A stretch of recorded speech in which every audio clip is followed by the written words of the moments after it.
The American Heritage Stedman's Medical Dictionary defines gender role as the pattern of either traditionally masculine or feminine behavior patterns as defined by a culture, often influenced by a person's upbringing. As a culture, we impart stereotypical male and female behavior patterns on our children beginning at a very young age.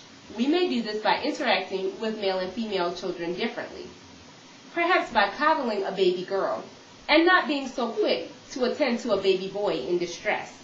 But most often, we do this by pre-selecting the type of play that male and female children may engage in.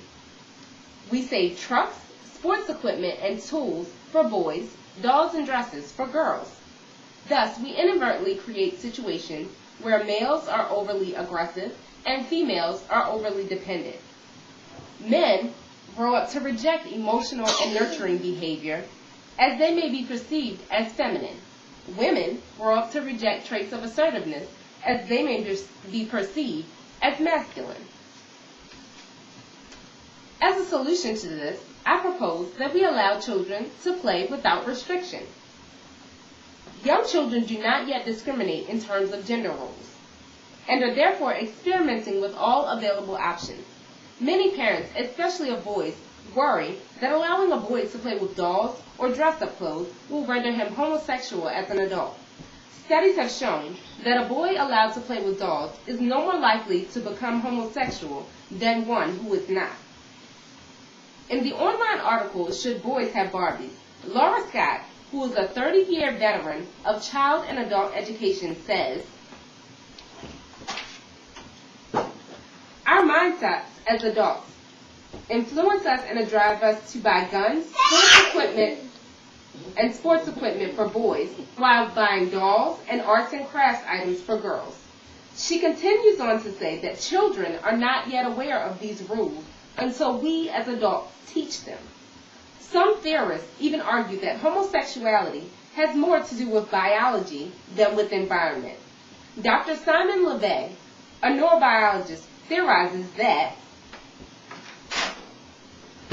homosexuality may be related to brain functioning, as part of the hypothalamus in homosexual men is about a quarter to half the size that in heterosexual men. Subsequent studies have shown that homosexual men react to certain substances believed to be human pheromones differently from heterosexual men. Also, the way we present messages to little boys and little girls is very different. As you can see, this truck has sharp edges and is very bold and strong looking. In comparison, this doll is presented in colors of pastel. She has big, wide eyes that beg for us to rescue her, and these are the messages that we like to send little girls. The fact of the matter is that girls grow up to be mothers, so it's easy to see a correlation between their playing with dolls as children and their ability to nurture as adults. However, some women will grow up to be construction workers, police officers, and CEOs, and thus their ability to assert themselves and be confident individuals is equally essential. While boys grow up to fulfill these roles as well, they also grow up to be fathers, whose ability to nurture their children is essential to the health and development of those children. Should they not know how to change a diaper or to hold an infant as well? I therefore encourage every parent, be you a mother or a father, to think of your child not as the little boy or girl that he or she is now, but instead the man or woman that they will become. Think of the many roles that you are required to fulfill as a parent. And now imagine your child one day having to fulfill those same roles. If you are a man who was uncomfortable holding your newborn baby, imagine how much more comfortable you would have been if only you had some experience, perhaps by holding or changing a baby doll.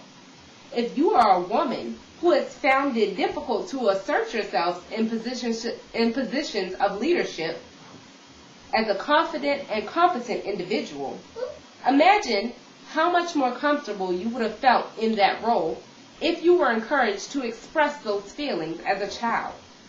Give them the knowledge of the potential value of those experiences to your children.